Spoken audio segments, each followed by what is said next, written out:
Lakihan mo pa, ay puno. Hindi, lakihan mo pa. Yan, kasi toto para mag-usbong uli siya.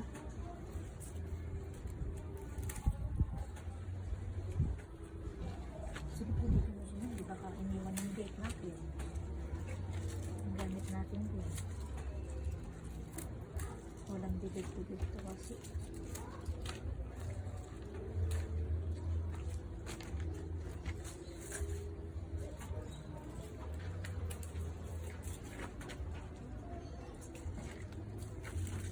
Mahal yan, 80 pesos. Select option. Sa inyo? 80 pesos pa, parang nasa 8 pirasong usbong lang na ganyan.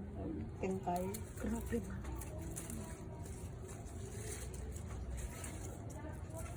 Kaya nga sabi ko, pang mayaman naman itong pinatirahan ni Papa. Doon sa susunod siya? Totoo naman siya natin ni Papa.